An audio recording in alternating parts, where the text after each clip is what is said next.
I don't know why, but we like playing challenging games, but playing them is never enough. We need to beat them. Blasphemous is one of those games. So here are the highlights and tactics that I've used to take down all the bosses in my way. Will I finish with 1 death? 1,000? Will I even beat the game? There's only one way to find out. Welcome to the Conqueror's quest for Blasphemous.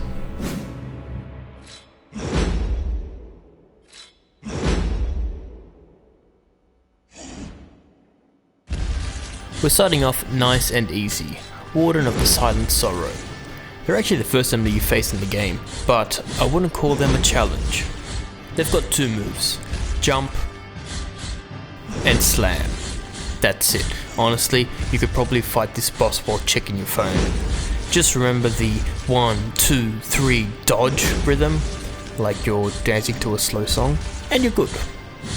Stay close and avoid getting stuck, like I did here, and you should be able to take out the boss in no time.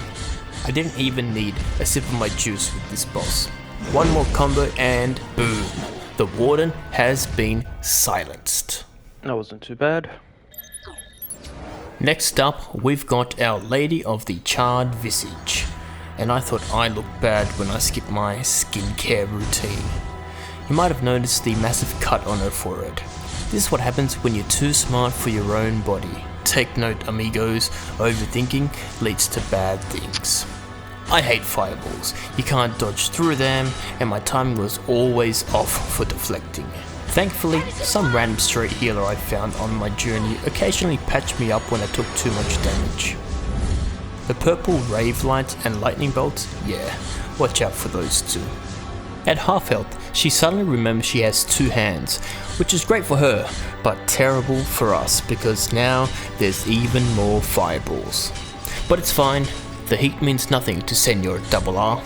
I dodge and weave until, with one final uppercut, Our Lady is officially charred.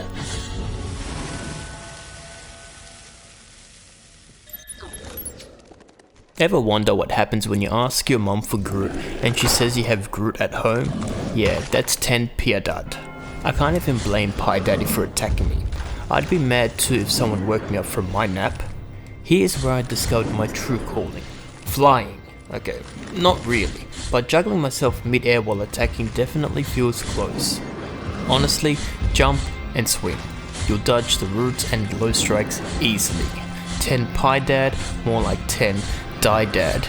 Yeah, okay, I'll see myself out. There we go. Jump attack always is clutch. Wait, 3 bosses for the price of 1? Psh, what a bargain, I can't miss that. I guess I'm back in, boys. ABGUSTIAS. You can probably tell I no hablo español and will continue to butcher the rest of the names in the game. I hope you went to clown school because you'll be doing a lot of juggling in this fight. It's nice of them to take turns stabbing me though.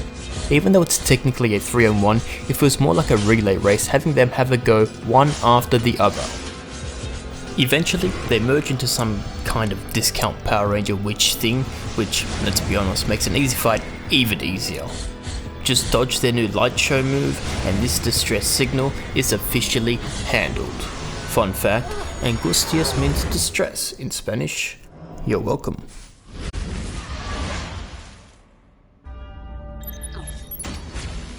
Next up, we've got ESDRAS of the Anointed Legion. A guy who challenges you to a duel, then suddenly whips out lightning like it's no big deal. I don't know what I did to offend him, but I guess he really doesn't want me going through that door behind him, huh? Lucky for him, I'm stubborn. Remember this, attacks don't hurt if you deflect them, so rush him, block, and rack up the free hits. His defense is solid, but patience wins here. Something I don't have, by the way. And just when you think it's over, he calls in backup. Who does this guy think he is? But no worries, I make sure to take him down before his sister, so the last thing he sees is the disappointment on her face. She's so embarrassed, she teleports away. Sister, forgive me.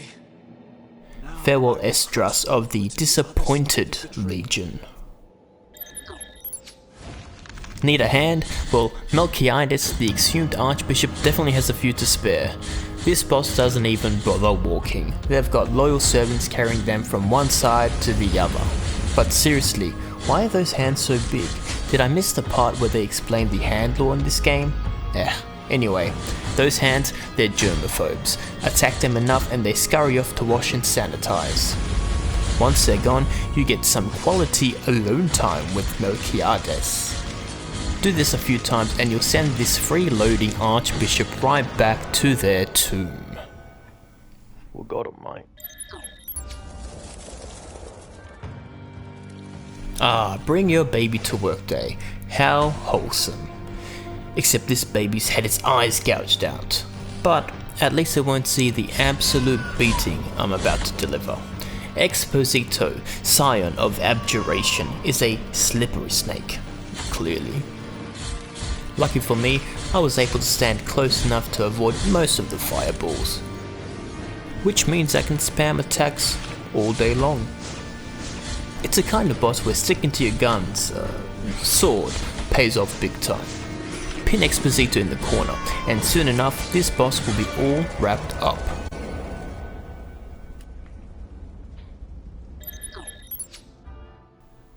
When I signed up for a roast battle, I wasn't expecting literal fire. QUIRECE, QUIRECE, I honestly have no idea how to pronounce that, so whatever it is, returned by the flames. He's basically a pyromaniac. This guy just can't get enough of setting everything on fire. Sword, on fire. Dodge move, leaves that fire trail, and teleporting, yeah, you guessed it, fire. If you don't have a fire extinguisher handy, you're in for a rough time. Once he starts teleporting with the multiple waves of fire, things get a bit tricky. But hey, if you can tough it out, insert name here, gets sent back to the flames where he belongs. And now we got him. CRISANTA of the Wrapped Agony, the knight in shining armor. Wait, does that make me the villain in this story? No wonder everything's been so hard. CRISANTA is like fighting a reflection of yourself, except they get a glowing sword. Yeah, I swear, I'm not jealous though. Her moves aren't too hard to dodge, but when she leaves herself open, that's your chance to strike. Be patient and wait for those cooldowns, and soon enough, you'll unwrap CRISANTA. Now we're almost at the end. Enter His Holiness ESCRIBAR, a brittle old man with an impenetrable shield. Fuck. This part is simple. Dodge the flying magic attacks until his shield runs out of juice, then it's pinata time. Whack him until he cracks open. But of course, he's got a second phase because, well, of course he does. The last son of the miracle shows up to ruin your day. I guess it really was bring your kid to work day today, huh? Imagine a boss with the powers of every previous boss. Fire, lightning, poison, giant sword, laser beams. Get up, come on. And of course, annoying platforming. The platforming was probably the hardest part. Just when you think you've got the hang of it, you miss a platform or the ice sword is just out of reach. But keep swinging at the ice sword and eventually the mask opens up. Then you can get in some good old fashioned face smashing. Hopefully next time he'll think about carving out some eye holes for better visibility. But there won't be a next time, will there? The last son is done, and so is the last boss in our quest. Now, let's bring on the stats.